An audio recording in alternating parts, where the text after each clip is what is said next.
Please, the show starts in 2. All right, yes, what's going on, baby? Just coming back to you guys on a Wednesday here at B&B. This is the place to be. Got my tag team partners, man, JD and Joey with me as well. Good evening to you, gentlemen. What's up? What's going on? All right. JD, we got a hell of a damn show tonight, man. What's been going on? Did I miss something? What's been going on? Hey, unless y'all been under the sleep for a rock, we got a lot of stuff to unpack here tonight. So, a lot of controversial stuff, a lot of shocking stuff. We're gonna dive into it along with a lot of stuff that we do here on the Monthly Melee. We're all hey, we need to go ahead and jump right into it. But first, we're gonna say hi to a couple folks there, JD. Yeah, absolutely. So, who we got in the house tonight? We got Generic in the house tonight. Generic 2.0 is ready to go. What's up, brother? How you doing? Sorry, let me change this background real quick. There we go. All right, back to comments. We got Nesha in the house. Nesha's here. Nesha's here. Nice to see you. Old Head. Old Head's in the brother? House. What's up? Welcome, Nesha. Welcome to Bells and Belts. It's just too sweet. Yes. Nesha, what you do for your birthday? I'm curious. Platinum Swords in the house. What's up, brother? Yeah, what's up? Let's get ready to rumble. Nesha's ready. So, what did you do, Nesha? We want to know. Aside from being serenaded by the amazing Man Up last week, yeah. What'd you do in your birthday? Yeah, Let us know in the comments. We're curious. Made it a part of the show, but yeah. Why Nesha's letting us know about that? She worked. Dang. So Man Up was the highlight of the day for sure. I love it. I love it right there. Also, we thank everybody who's watching us in our Facebook group and on YouTube channel and in Champions Boat Club. But take the time real quick to go and hit the like button if you're a Facebook group and like on YouTube. It helps us out and keep them comments coming, guys. JD, what the hell is going on? Oh man, it's time to get into definitely some time to get into some dirt sheets and draws this week. Oh, let's Lord. Get it going.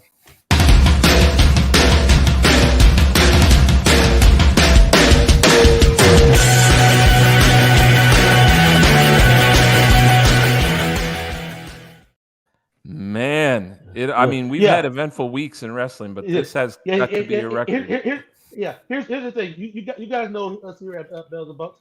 Normally, we keep up with our schedule, what we have scheduled, and whatnot.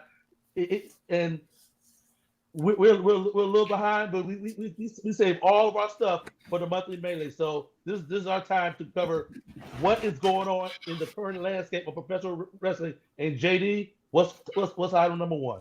Well, obviously the huge Vince McMahon sex trafficking scandal has been on the front pages of most of the dirt sheets and news blogs over the last week and a half, 2 weeks.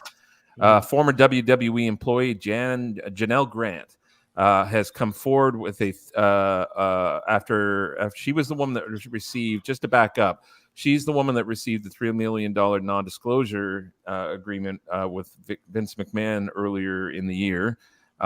She was never named, obviously, and she is alleging that Vince McMahon and John Laurinaitis on WWE property and using WWE funding both engaged in sexual assault and trafficking of Grant, both for their own pleasure and as a pawn to secure talent deals with prospective wrestlers they were recruiting. McMahon repeatedly used sex toys named after other WWE employees, wrestlers, and performers to assault Miss Grant for trafficking to those same people per the suit. There are texts that she has directly from McMahon's phone, and in recent days already, Laurinaitis has spoken through his lawyer and confirmed that the allegations of Miss Grant are correct, and that he was as much a victim of this in the situation as she was. They've also noted or mentioned or very specifically tagged within the allegations in the lawsuit. Of course, they mentioned a UFC heavyweight champion. And so obviously, if you do the math, they're talking about Mr. Brock Lesnar. That is being alleged. None of this is confirmed or has been proven. But Brock Lesnar's merch has been removed from the WWE Euro shop and has been severely discounted in the US shop. And he was pulled off of the recent Royal Rumble pay-per-view and is not scheduled to make any live or TV or pay-per-view appearances in the near future. Okay, so that was a lot to unpack. Definitely, we're gonna get into the second, third, and fourth order effects from that as well. I'm gonna go to Joey first. I'm just gonna give Joey the floor on this one. All right, I made a point of saying this before we came on air. Yeah. This is a guy in a company that has brainwashed his fan base, created other terminology, but I want to go back to something. This is a guy that convinced wrestling fans that his worldwide expansion, in the early to mid 80s, that included him screwing over promoters, offering to buy out their territories, not paying them for the territories, running them out of business, putting countless people out of work, food off the table, and over the last 40 years, used up talent after talent after talent after talent, sent them back with brain damage, with nothing because he barely paid him anything, starved guys out on the road. This is a guy that convinced his entire fan base that this was an okay thing to do and good. So if you want to know why I will never support WWE, that's the kind of shit that's why. So this guy already has laid out the foundation over the last 40 years that he's a complete scumbag. So I'm not surprised by anything that he's being accused of. He is innocent until proven guilty in a court of law. But the fact is, the facts speak for themselves. The shit this man has done, the countless lives that he has affected negatively over the 40 plus years that he has been in control of WWE is uncountable. It's limitless. The amount of people he has fucked over financially, physically, and in all respect to build his company, to create a brainwashed environment to get you to call this a fucking title, which it is not. And I'm just making a point. This thing is a championship belt, but it's just an example of the brainwashing and ridiculous marketing that he's convinced his fan base of. This guy, again, you could say I'm sore about killing the territories and all that shit. You're talking about countless lives this guy has fucked over the years and completely ruined their lives. So I'm not surprised by him doing anything or ruining anyone's life because he's done it. This is a pre-recorded video of Joey entering the chat backstage before he got here. I have come here to chew Figured bubblegum we go ahead and kick share it ass. with people at this time. So yeah. All Yeah, about very passionate on that. Yeah. No, I think everybody should speak the truth on this thing. I think that's the truth. So Cedric, what do you think? Well, it's a sad thing, it's like if you continue to peel the onion, you're gonna find something else, and that's what's coming on that. And I wouldn't be surprised if we see freaking more as TKO purges themselves of the old regime. Okay, it's out there. Okay, we're moving forward. So yeah. There's layers to this that are problems that I think people aren't considering yet. So one is, of course, however long this goes back, and this probably even predates Laurinaitis, to be honest. This has probably been a corporate culture at the company. I mean, when you say boys club, I mean that this is the quintessential definition of that, right? So there's who knows how far this is going back, and the only reason we're hearing about it right now is because he's finally in a position where he can't do the things that Joey's talking about, and Joey's bang on right about all of it. He doesn't have the power, and he doesn't have the pull, and he doesn't have the control to blacklist people anymore and stop them from working. There are other options out there for people to work at. There's a global independent scene that he has no control over anymore, and he's losing his grip on the company that he owned. So it makes sense that this stuff is coming forward. A couple of problems. One, the NDA agreement was discovered and was internally investigated by TKO and the WWE earlier in 2023, and he was allowed to come back after that. If they knew about these allegations and they allowed him to come back, that's going to be a big problem in a publicly traded company. There's going to be problems. You're going to see people disappear. Jobs are going to be lost. Heads are going to roll, and there's going to be a lot of problems. And there are some people that are going to go to jail. That's a fact. And so this is not just going to be a Vince goes to jail and everything's done. This is going to affect the WWE, and it's actually going to affect TKO as well if they can tie that knowledge back to them at that time. If you go back and look at the history books over the last 2 years, think about Stephanie McMahon walking away from the company, I think 2 years ago now, distancing herself from the corporation. There's something in that, and you have to realize that's the case. Why would somebody that was that involved in the company and that passionate about the business just suddenly walk away with no explanation? She knew about this. She walked away. I'm assuming, this is an assumption, it's not proven, but I'm assuming she knew about it. I'm assuming that's how far back that they were aware of it, which means Hunter knew about it, which means that all of the upper administrative of the WWE at that time would have known about it. They just would have.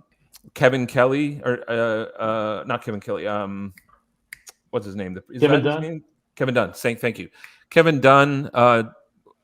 Again, somebody that's been with the company 20 plus years, in a huge sort of power position, to just suddenly decide he's retiring and walk away 3 months ago.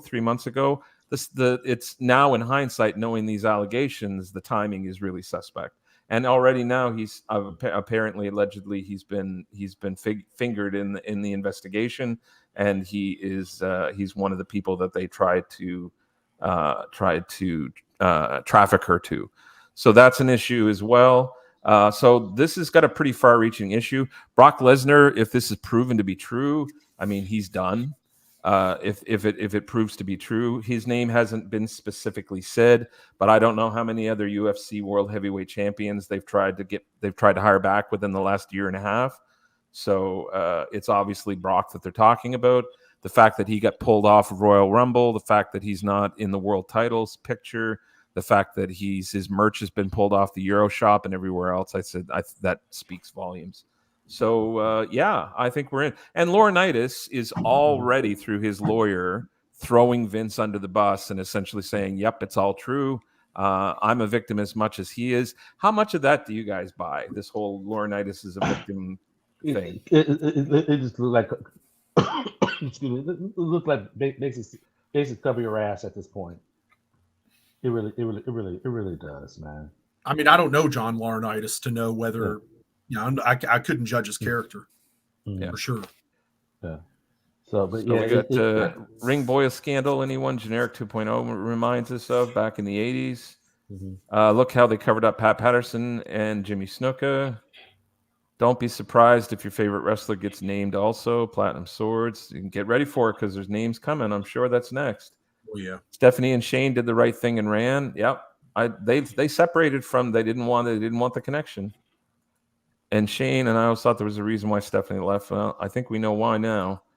They saw the storm coming and tried to stop him, but there was no stopping Vince for years. Well, how could you? I mean, the power dynamic that he had established in WWE, who could stop him? I mean, it was a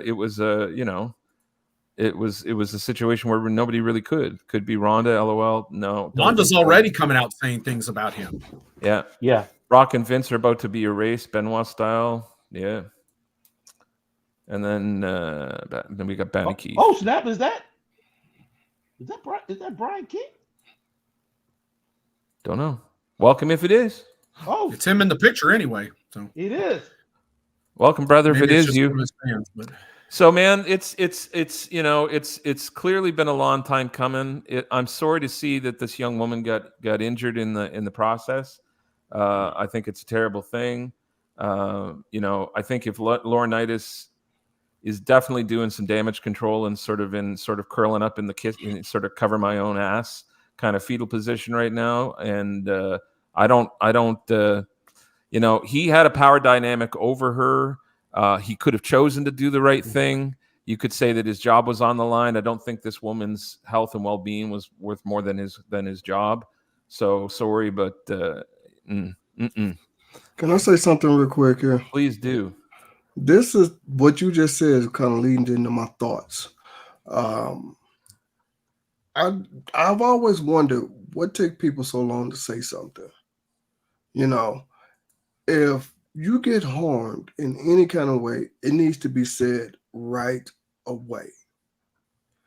I've said this so many different times on so many different occasions. I'm not going to go into naming names and other situations, but I've always wondered why. You know, Well, again, power dynamic, fear. I'm A sorry. lot of I it. guess I'm looking at it differently. Yeah, I don't care about a power dynamic. I don't care if you lose your job. There's other jobs out there in the world that you can go and get. All right, but here, No. Okay, No. all right, No. If you cause some harm to someone, open up your mouth and speak. If you Okay. don't, you are basically letting that person win. And Okay. that is it. And if you can't do it, so I can't say anything. So I no, can't say what you got to say. No,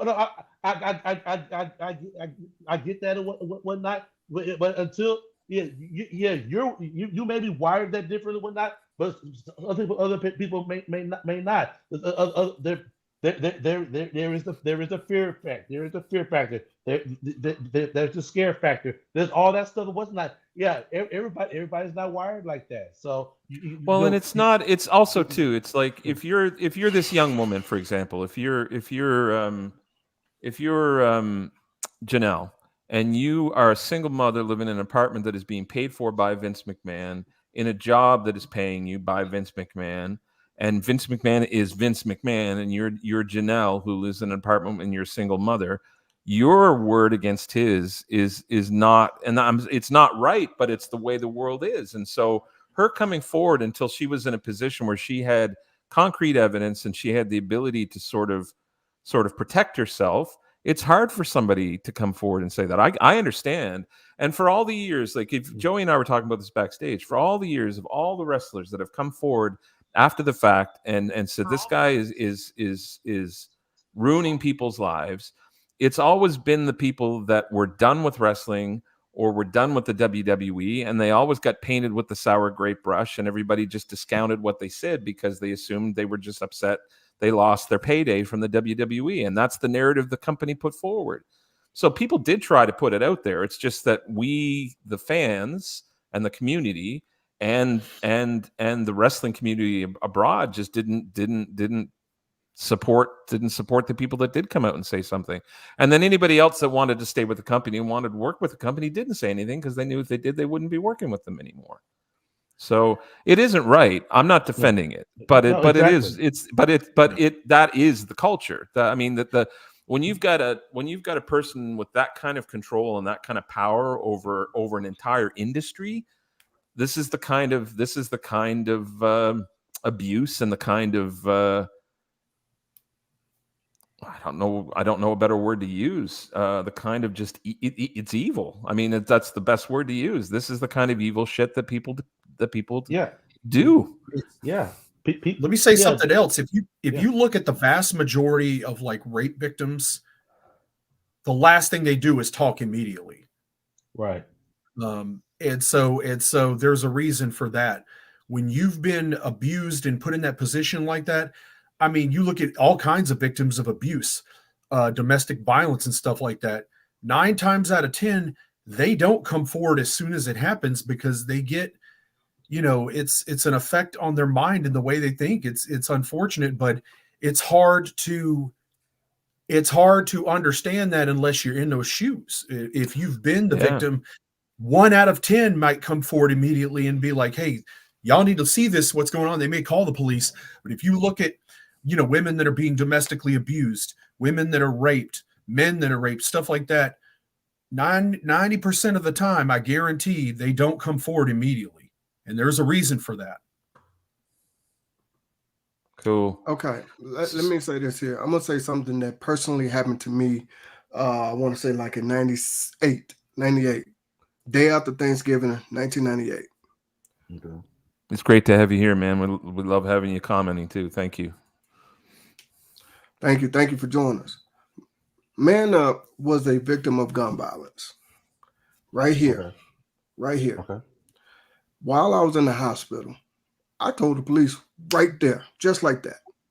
Wasn't scared for my life or nothing. They knew where I lived, knew where my son lived. My son living with me, but all of that.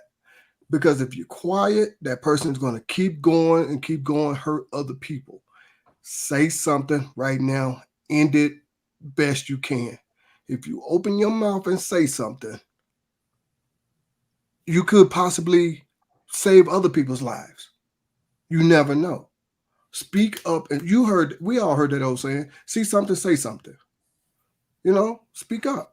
I get where you're coming from, and I respect how you feel about it. I really do, because obviously that deeply affected you and your family, and I'm sorry that happened, man. I really am sorry. But I think we've seen this play out even in like simple office environments where you're talking about like a shift manager over somebody that works, and if they have control over the person's income and they have control over that person's livelihood, that's a power dynamic that sort of puts them in a position where they can manipulate people, and they affect the entire quality of their lives. We're talking about somebody that didn't just control an office. We're talking about somebody that controlled an industry. Like, if you wanted to be in this profession for a long time, if he didn't like you, or if he didn't want to see you working, you didn't, unless you were working in the independent scene. So Right. luckily now we've got AEW. Luckily now we've got Impact Wrestling. We've got New Japan. We've got all these various international promotions and U.S. promotions and Canadian promotions, etc. The independents are becoming their own sort of territory in a beautiful way. There's a lot of really great opportunities out there for people. And that, I think, is why you're hearing stuff now, only for that reason. If we were still in the monopoly that we were in when WCW got bought out, and we were in that time period, this wouldn't have even broken. This would not have even broken the news. There's no way, because he just had too much control over too many people. I get it. I'm not gonna be mad at the wrestlers. I'm not gonna be mad at the office people. Yeah. I'm not gonna be mad at the young woman who got manipulated into the situation, because the truth is, man, she's brave as hell coming forward and saying something now. Yeah. She's still taking a risk. So, I mean, this story might not have broken without those texts, and without that NDA that he signed with her. This might not have even broken. I mean, certainly the Washington Post wasn't going to pick up the story if that all hadn't been the case. So the fact that it's mainstream news now, the fact that it's public, the fact that Laurinaitis is throwing him under the bus and jumping onto it, says, this time it's different. Yeah. So yeah. We're coming up on the half hour. Absolutely. Yeah. So, but we definitely want in lieu of that. We have seen a lot of stuff creatively. Yes. That has come as a result of this. So as a result of the shakeup, we've had, obviously, Brock has been pulled out of the world title sort of scene in the WWE. CM Punk tore his tricep, I think, during the Rumble match. And then, of course, Seth already had a leg injury, knee injury before the Rumble even happened. Cody, and it looked as though, because Cody won the Rumble, he and Roman were set to compete for the World Unified Championship. And then out of nowhere comes The Rock. And The Rock is here to save the day. According to Dave Meltzer, The Rock strongly advocated for the match with Reigns. Meltzer mentioned that the high-profile clash between the Hollywood star and the Tribal Chief is expected to shift the focus away from the current Vince McMahon scandal. Although it is not playing out that well with fans at all. Their segment from SmackDown as of last week, had 1.5 million views, and 50% of those were dislikes. So not well received by the fan base at all.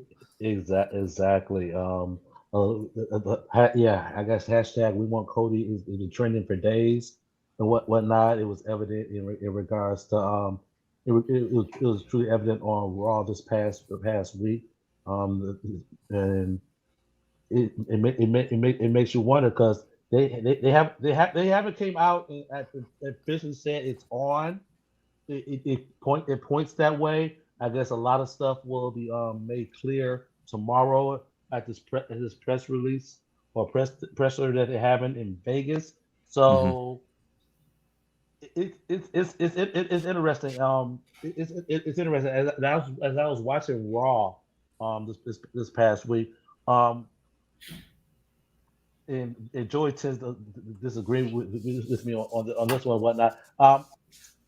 I normally when something is trending, whatnot, WWE tends to stray away from it.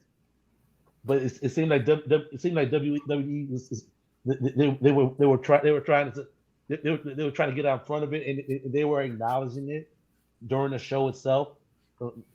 So it kind of makes you wonder, like, okay, are they like are they working us, or are they or is it a swerve coming, or is it just smoke and mirrors until they announce the inevitable? Well, I want to say this here. I remember a few years ago, people, I want to say like 2 years ago, maybe, people did want The Rock versus Roman. And I get it, you know, that was probably the hot time for it, but we all knew The Rock's schedule was not going to allow it. He had contracts with these movie production sets, and you can't do certain things where you might get injured, So I guess now that his schedule is opened up and I guess he's now able to do it, I guess they say, hey, now or never. So I'm not saying I agree with it, but I understand where it's coming from, so. And if you want my opinion, go ahead. No, go ahead. I'm sorry. I was going to say, if you want my opinion, I'm going to say I don't agree with it, but I understand it. You know what I'm saying? It's just one of those things. Yeah, and that's a good point right there. Here's the thing. I haven't checked like the ticket. I haven't did Google where they are with ticket numbers and whatnot. But the tickets are sold for Mania. It's been sold. It's been sold for a while. So basically, it's whatever WWE gives to you, you're going to take it. So I don't think they're worried about house tickets. I think they're worried about pay-per-views. Not pay-per-view, but streaming. I'm just saying in regards to the grand scheme of things, like because in this is more like folks are paying for the spectacle that is, no matter what they present, whether it's Cody versus Roman versus Rock versus Roman. Roman versus Rock is going to get the mainstream eyes on the product that they absolutely love. That's a freaking The Rock versus Roman Reigns is going to put the mainstream eyes that they want on the freaking product. Is it a long-term solution? No, absolutely not. So you're telling me people that don't like wrestling at all are going to watch because The Rock's on there? There are people who love Dwayne The Rock Johnson that will tune in to see what the hell he does. Most of them already watch WWE. And what about those who don't? They're not going to watch because they don't like it.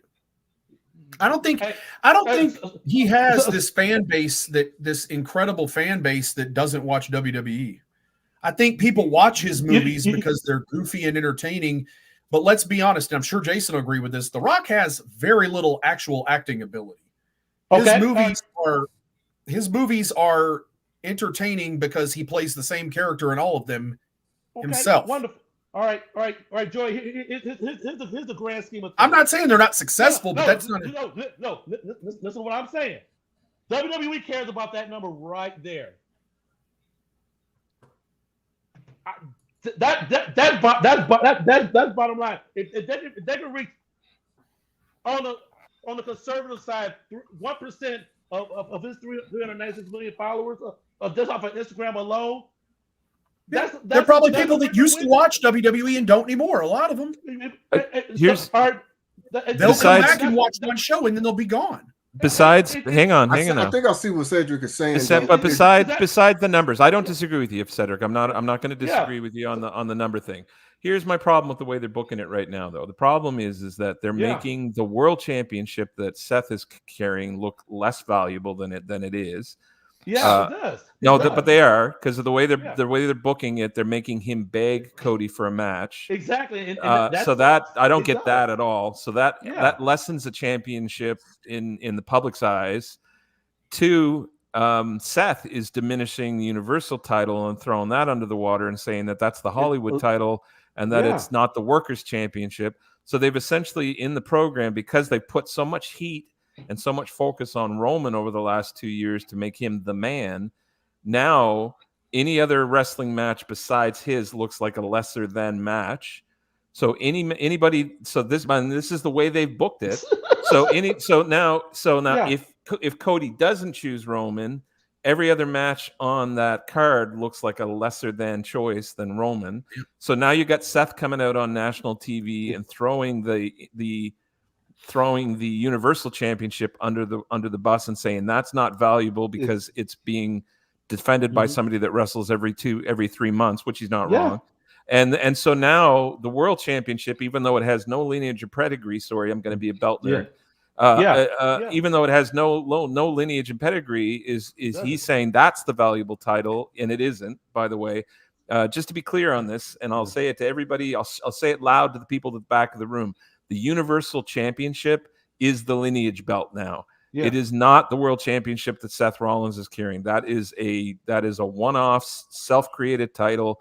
The lineage is on Roman because nobody ever beat him for the World Championship. And when they put those two titles together and created the Universal Championship, that's the world title. So if you're wondering where Bruno's belt is, it's around Roman's waist. Yeah. So, but I think what Cedric is saying is kind of what I was hitting at, and somebody put a no, not that one, the one up, said that as well. It's really putting eyes on the product. It's really money. It's really attention to them. Some people even say this on YouTube, if they're trying to take attention off of the Vince thing, put it on this. And that's what I think what Cedric is trying to say. And whether we like it or agree or not, that's what they're doing. No, I don't. I'm not disagreeing on the number thing at all. I think Rock puts eyes on product. Rock puts eyes on any product. You're not going to stay though when he's not there. No, but I don't think they care about that right now. Here's what I'm saying. He's not bringing outside eyes in. He will bring Attitude Era fans back for a night, and then if he's not on there the next week, they're not going to watch. He's not going to bring people. He's not going to bring people that don't get, like my kids, for instance. They like goofy. They like movies The Rock is in. Are they going to watch WrestleMania because he's on it? No, they don't care about wrestling. They don't watch it. Okay, yeah, okay. For instance, that's your kid. Okay, that's a whole. It's going to be a lot more people than you think. Okay, and I'm saying for those who don't watch it, there are those who will. 396 million. I'm just going to use the Instagram as the base. 396 million. He's not wrong. Jason's not wrong. Yeah. Just saying, 396 million is a lot of freaking people.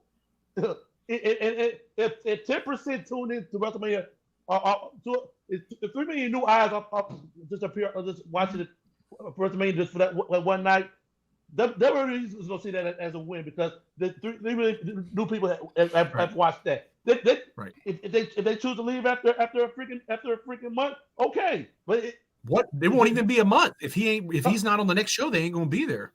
So, a lot of his fans from the Attitude Era that don't watch now will come back and watch this, and then if he ain't there no more, they ain't gonna watch no more. All that's gonna do is say Hey, we had the Rock here when they go back to Peacock in about 2 or 3 years to renegotiate it. We had this boost here. We have Dwayne the Rock Johnson that the board on the board. Our board. Right. So what's the problem with that? What's the problem with that? No. That's just business. That's just on the business. That's a problem. Okay, no, It's not sustainable. Which is the point I was getting at with the belt situation, because I don't mind bringing in a celebrity, put eyes on product. I don't mind, and that's what The Rock is now. The Rock's not a wrestler. The Rock's a celebrity. He's not. So you bring in it's bringing Logan Paul in. It's bringing Bad Bunny in. Pat McAfee. It's the same thing. Yeah. We get it. So and it's good business in a publicity kind of context. But the problem is you're destroying, you're throwing the baby out with the bathwater, because you're willing to trash your belt lineage. You're willing to upend the workers that got you to WrestleMania in the first place and did the 340 dates of the year to get you there. That's always been the problem with this business model with WWE. Like they've been doing it since what? They've been doing it since Pete Rose. We get it. Like the hell, they've been doing it since Liberace. But it's not sustainable. Joey's not wrong. It isn't sustainable. It's not wrong. I ain't saying what. That's what matters with TV rights deals and TV deals and stuff like that. Those little short boosts don't get them paid for TV deals. They need to see week to week numbers. They need to see sustainable growth and sustainable increase and stuff like that. This will not provide that for you. Mm-hmm. But I agree with Nesha. I don't like Logan Paul either. but here's the thing. As long as WWE quarterlies continue reporting these friggin' numbers, that their business is constantly growing. There is very little room to honestly, I don't think there's a whole lot of forward thinking or planning involved in any of these decisions the last 2 weeks. I think they've had the worst 2 weeks of their recorded history.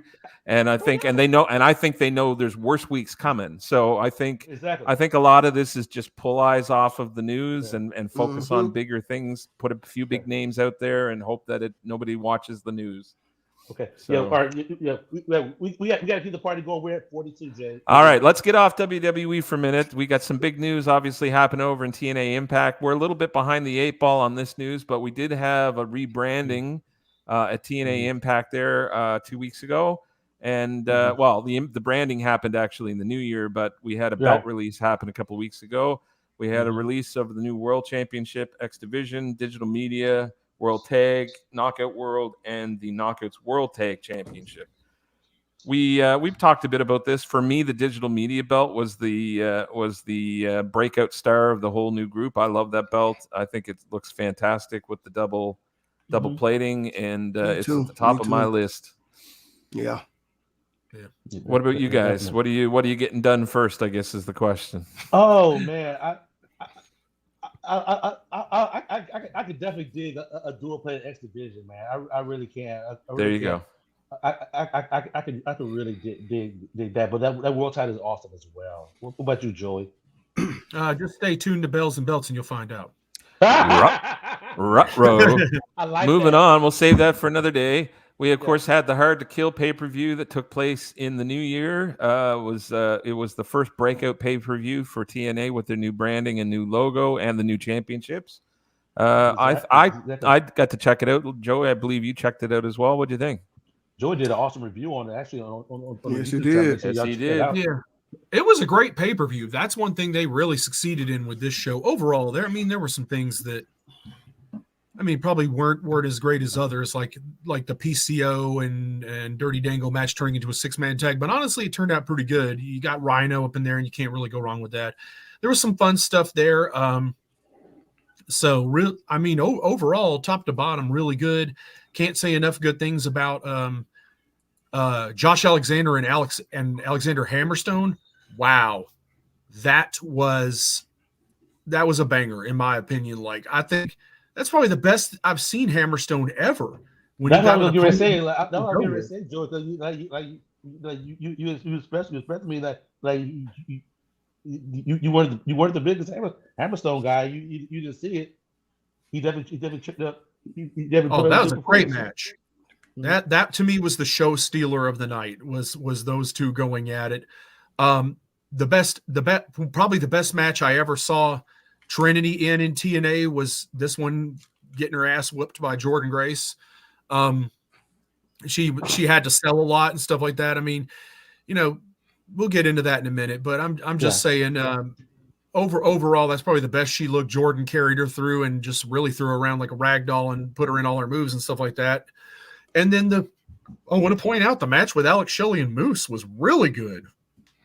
Phenomenal match. And Moose pointed out in his interview with Chris Van Vliet, like how good Alex Shelley is and how people don't realize that, like the little things he does during matches, how he fires the crowd up, how he does things. Alex Shelley is a lot better, a lot higher level performer than anyone gives him credit for, I think. Right. Absolutely. Right on. Absolutely. Love it. And then, of course, we moved on to the WWE Royal Rumble, and we had the surprise breakout entrance of Jordan Grace, the new TNA Knockouts World Champion. What'd you think? I think she did very good. They presented her very well for an outsider coming in, whatnot from another organization. They highlighted her very well. Has some great freaking spots. So I think it was very good. I really do. What do you think, Joey? I didn't sure watch you- it, so I'm sure you watched the clips of it, of her entrance and her Yeah, I coming in and doing saw the her stuff, clips and stuff. some of her spots. Yeah, I mean, they made her look strong in there. My whole thing about it is, I don't know that this does anything good for TNA in the long run, or WWE for that matter. But getting her out there in the Royal Rumble, it's kind of like, why? But at the same time, it's like, great, people saw her, Yeah. But I don't necessarily think that this. I don't think this is going to translate to anything for TNA, and just in my opinion overall. And I won't go too far into it. I just don't think this is really going to increase anything. Generic thinks she shows up there soon. Yeah, Okay. not soon. She just resigned. Yes, but it was in freaking interviews and videos and whatnot. She seemed very stoked about being able to perform on that level of the stage. So sometimes it's the opportunity, and I think she truly relished it. So yeah. Cool. Breaking news today. Mm-hmm. TNA Impact announced that Anthem Sports Entertainment Incorporated announced the appointment of Anthony Siccione as the president of TNA Wrestling. Sorry if I said that wrong.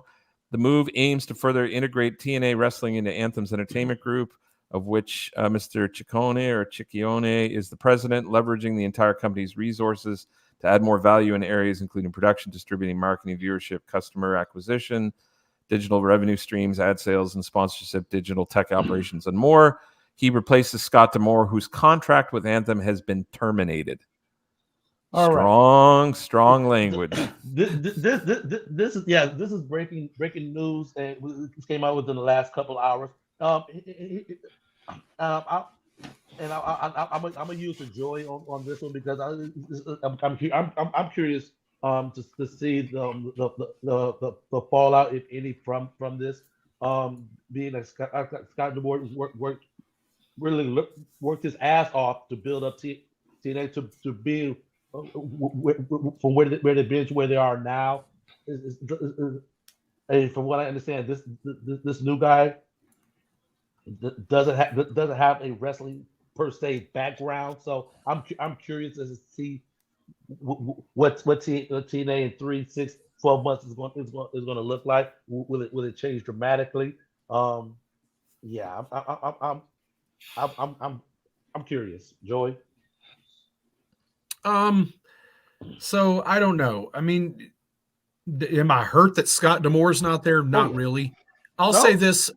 No, because the thing is, I feel like we're giving Scott D'Amore all the credit for everything good that's happened with Impact turning back into TNA and everything. We have no idea what level of decision making or what input on creative or anything he's had on all this. He's just been the figurehead of it. I think there's been some poor decisions made in TNA and Impact even in the last year. For instance, I don't think bringing in Trinity did anything for the company positive at all. Like I think it's embarrassed. She was an embarrassment to the Knockouts division, in my opinion. And I think Jason even agrees. Like watching that match back at Bound for Glory and stuff like that. With was that when I can't remember if that was the one with her and Mickey James. That was a shit show. That was terrible. I think it was. I remember. I think that's what you was talking about. That yeah. She came to the company in terrible shape. Had terrible matches where she blew up like within a minute into the match. Looked awful in the ring. Like I said, this is the best athletically was with Jordynne Grace that I've ever seen her look. Where it didn't just seem like she struggled through the entire match. To me, she was an embarrassment to the Knockouts division, and he hired her. Yeah. Well, he hired a WWE diva. He didn't hire a WWE wrestler. I mean, there's two camps in WWE of female workers. There's the eye candy and the personalities, and then there's the people that can work in the ring. And I'm sorry, you can shake your head, but that stream has been established. No, I'm agreeing with you. That stream has been established since that diva show. And when you said that, okay. I'm sorry. I'm going to go off topic just a tad. When you said that there's a difference between the WWE divas and the WWE female wrestlers, that just reminded me a couple days ago. My wife was talking about Liv Morgan because we were watching the show last week, and Joey said Liv Morgan, and my wife said, "Yeah, she is just a eye candy," and that's what made my mind went straight right there. But go ahead. Sorry, it's true. and there's still a handful of them in there for sure. Like everybody was shocked when Mandy Rose left, and I'm like, yeah, she was exactly it. She was just a diva. That's it. She was not a good wrestler at all. And a lot of them weren't that way. But there's a lot of hires, ex-WWE hires that TNA has made that I'm not excited about. Don't give a crap about Dana Brooke and seeing what she's going to do there as a fan. I'm kind of like, okay, this is going to happen. We'll see how this goes. Because to me, I never saw anything of her that looked like she could really wrestle or anything. And then on top of that, I'm not a big fan of Dolph Ziggler. I think that Dolph Ziggler gets credit for being great at selling. I disagree.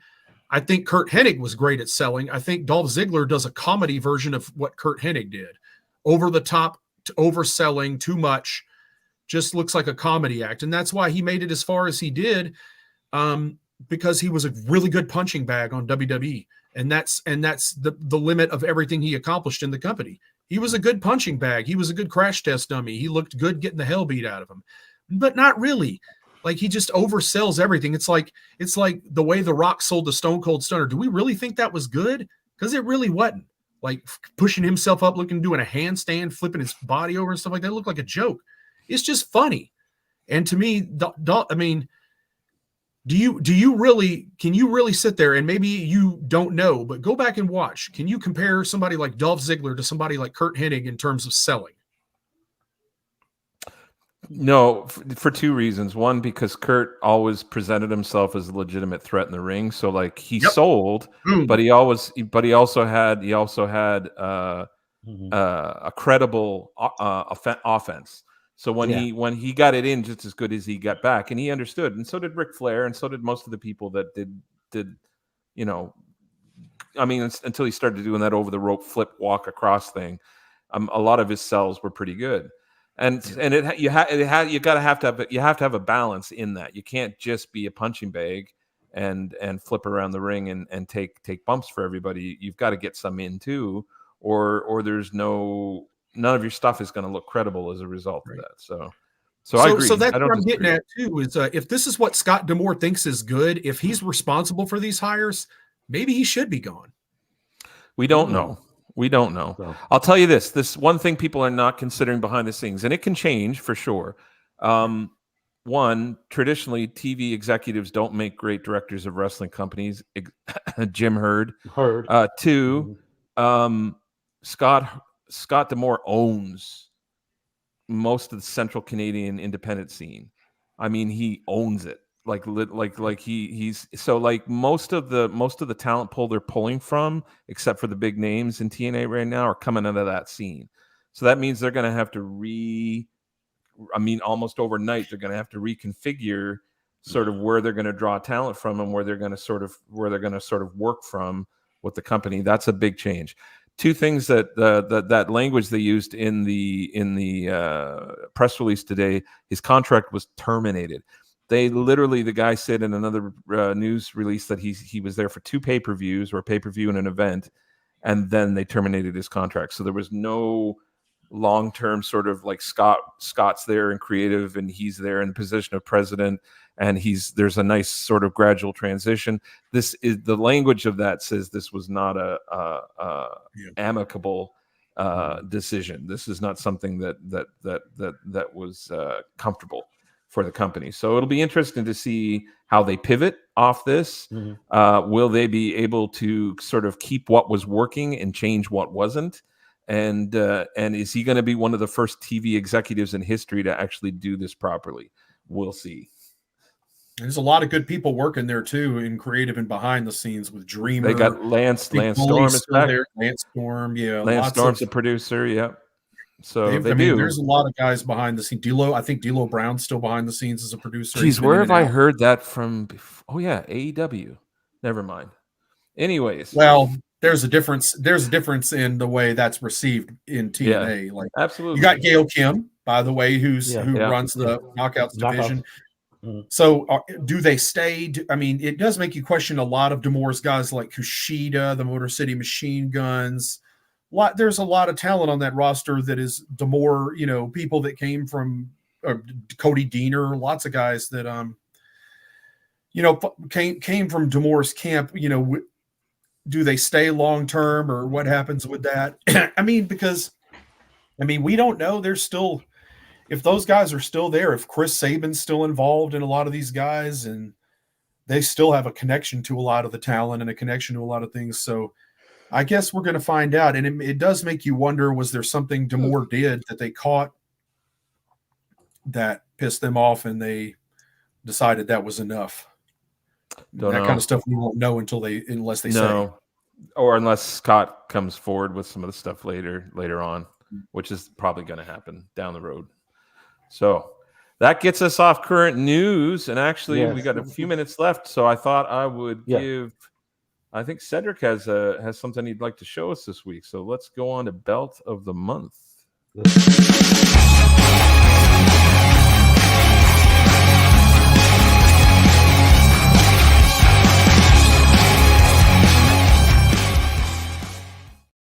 All right. So the Belt of the Month is the Florida version of the Southern Heavyweight Championship. In my collection, this is one of my first ones that I've acquired. Working with a fellow collector, I even picked it up from secondhand. I was very young collecting and whatnot. The leather on this one is not the absolute best, but the plates are amazing. Don't know who did the plates or whatnot, but yeah, it's definitely one of like smaller territory belts. It comes off that mold of a lot of promotions belts that they freaking use. This is a 7-player. Yeah, leather is absolutely horrible. I've had this belt. I want to say over 6 or 7 years. I've had this belt for a while, and it's probably longer than that. But yeah, I think I might wind up selling this one and having getting another one made. But yeah, the Southern Heavyweight Championship from Florida. Love it. Nice, so just a quick little blurb about this CWF Southern Florida Heavyweight Championship. Let me just get that banner off for a second. There we go. Oh, thought I did. Hi, there we go. Sorry, hitting every button but that one. Ran from 1962 to 1987. Last 10 wrestlers to carry the belt. Pez Watley, who was centered upper center there. Brian Blair, of course, of the Killer Bees. Hercules Hernandez, just below Pez. Mr. Rick Rude on the bottom right corner. Wahoo McDaniel, just above Rick. Jesse Barr, he's just to the left of Pez. The Masked Superstar, who we all eventually got to know also as Demolition Axe. Mm-hmm. And then we had Lex Luger, of course, in his early days. We had Bad News Allen down in the bottom left corner. And the last man to carry the belt was Mr. Kevin Sullivan up in the top right corner. Yeah, so definitely freaking slew of great talent to have held this title. And I think we have a quiz as well, JD. We do have a quiz. So this quiz, I won't bother with a little video segment just because we're running a little tight on time here. So I'm going to read everybody. I'm going to bring up this blurred image for everybody here. Okay. This was the 11th man to win the CWF Southern Florida Heavyweight title just before Pez Whatley. Pez won the title from this gentleman. Here are 3 little facts about him. See if you can guess who this is. Okay. I was born in California, an athlete in high school whose pro football career stalled in the preseason after playing for the Oakland Raiders and the Dallas Cowboys.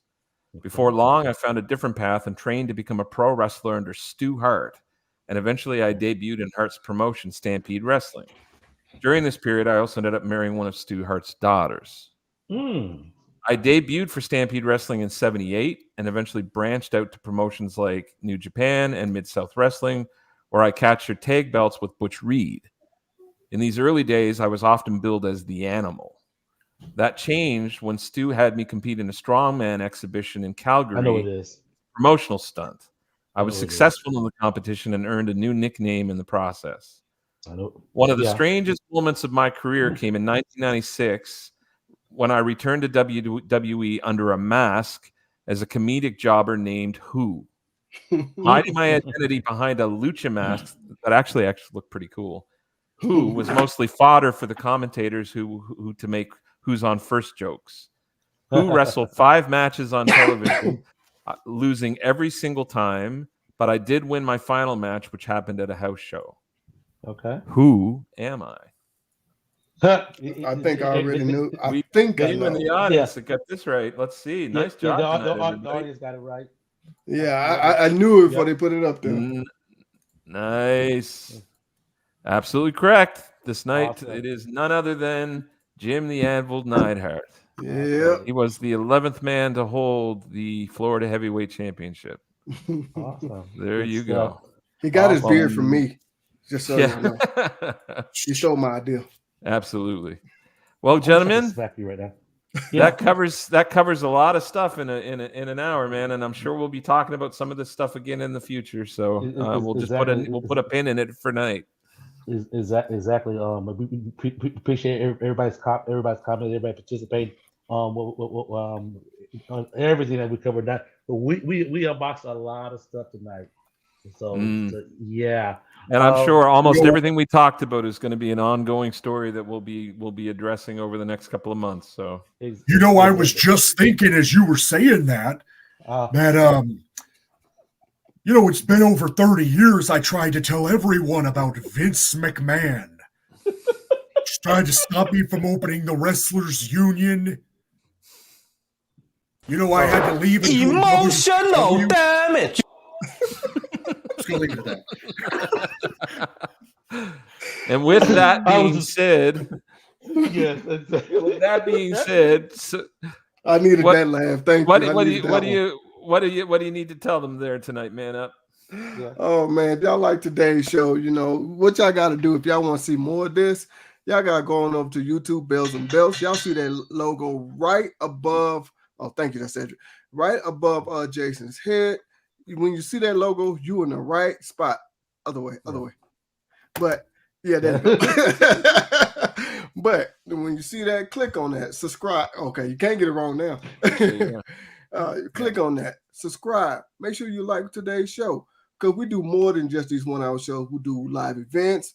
We do belt unboxing, belt reviews. We do anything that's related to wrestling. Joey, what else can they do? Hey, man, school's for fools. I quit and I turned out all right. Damn. I mean, wrong show. God. Well, now I forgot what we were talking about. Jesus, Joey just became the poster child. Just became the poster child for dropping out of school. Only I needed this laugh. Thank y'all. Playing it Thank clean on y'all. YouTube ain't working, so let's go this way. Let's go What can they do on opposite. Facebook? No, We'd but have to see if we seriously, can get a join your sponsorship for that. Is there drop in I know, right? sponsorship? Yeah. I mean, it's true story. Anyway, I did drop out of high Damn school. it, That's Joe. true story. Anyway, but no, join the Facebook group, Bells at Belts. You know, you see the logo up there. It looks just like that on Facebook. It's a private group. It's got about 300 members. Go ahead and join it right now. Absolutely. Stop what you're doing and join it if you ain't part of it. No, I'm serious right now. Do it, do it, and for more great quizzes and guess who's where should they go, JD? Come on over to Champions Belt Club on Facebook. You can find us there. We do daily news, daily trivia. We do wrestling history. We have a Friday fantasy poll where we're covering the top 12 greatest TNA world champions of all time right now. But we've covered the NWA World Championship, the WWE World Championship, greatest tag teams, greatest world heavyweight champions of all time. So who knows what we're going to cover next? Come in, take a vote, and let us know who you think should be the man in TNA. Awesome, I love it. Hey, Good also stuff. before we go, we got some exciting shows coming up in the next few weeks. We absolutely do. Next week we coming at you with part 3 of This or That. Yeah. So make sure you guys tune in for that. After that, we're doing our top 10 favorite finishers. And Joey, what are we doing on the 28th? Yeah, at the end of the month, we're bringing on another professional wrestler. It's been a while. I think Wes Adams is the last one we had on, and that was part 2 of his interview. This time, we've got somebody else, an independent wrestler out of Mississippi. We're based out of there, is wrestling a lot of matches everywhere, and that's Jody. Just Jody.